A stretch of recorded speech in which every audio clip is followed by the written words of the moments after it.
Good morning.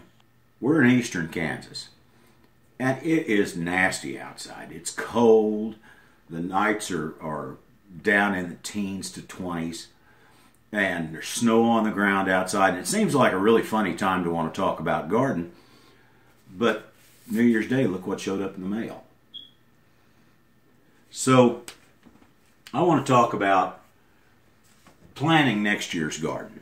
Now, this is something I always do and I enjoy doing.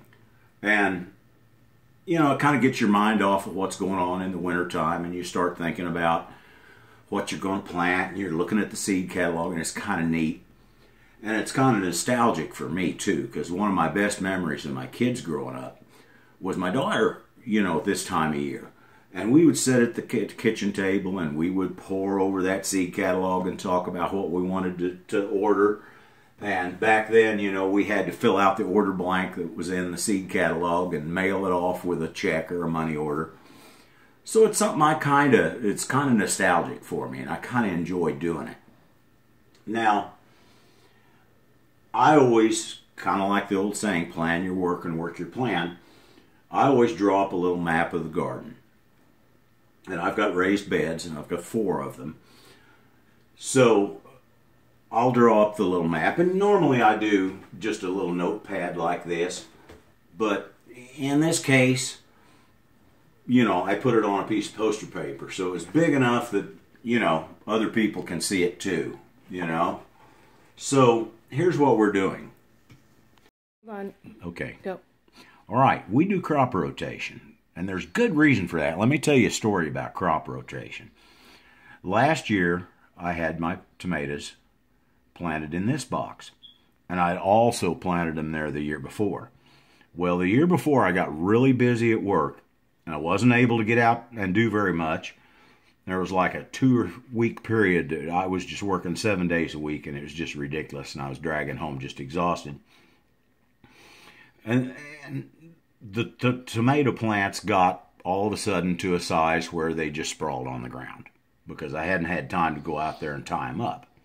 Started out doing it when they were so big, but all of a sudden they were like this and they were on the ground. And they grew on the ground that year.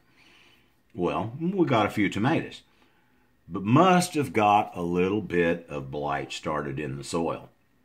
So last year, I planted them in the same spot again.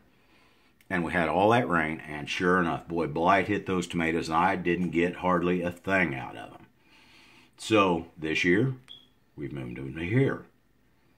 And that's how we're basically going to do it. What was here last year was corn and melons. I've moved them to this box. And so on. And it's real simple to do, and if you not have raised beds, it's no big deal. Divide your garden into thirds or fourths, and you can just do the same thing. Now, in my garden, this is to the north. So, the sun travels across it like this, so everything pretty much gets the same sun. This box tends to be a little shadier because it's up against the fence or close to a fence, and there's a tree there. So it tends to be a little shadier, but it's still bright enough to grow most things. Now, if you notice, at the ends, I've got this little poorly drawn flower as a little patch along here. Now, those are marigolds. And we got a story about the marigolds for this year. I've always planted a few of them because I always heard that they kind of kept some of the bugs away. Never thought much about it, and I never noticed any difference. But last year, I started all my own plants in my greenhouse and planted a lot more marigolds than I'd ever had in the past. So I was able to put 3 or 4 across each end of each bed. And we always in this part of the country get horrible squash bugs. It seems like just about the time your squash start to put on some fruit, boom, they're there by the millions. And last year, the marigolds had done really good. And we'd gotten them going. And they just grew like everything.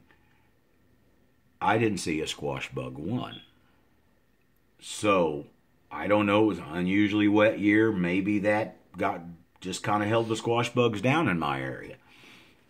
But we're going to try it again this next year and see if maybe that's what did it. So that's kind of what we're doing, you know.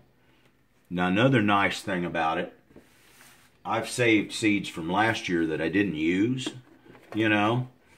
So this is also a really good time that you can take out your old seeds, and I just put them in kind of a more or less airtight box.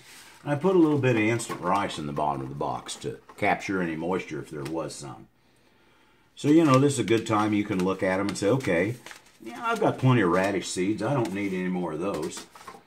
And check through and see what things you need to order. And then it's real easy to flip through. You've got your seed catalog, you know. You can get around there and do your next order for this year. And, you know, then you're ready to go when the weather gets nice and it's time to plant the garden. Well, that's about it. I don't want to take up a whole lot of time, but like I say, I just wanted to show people how I plan my garden for the year, and you know, maybe it gives you an idea or two.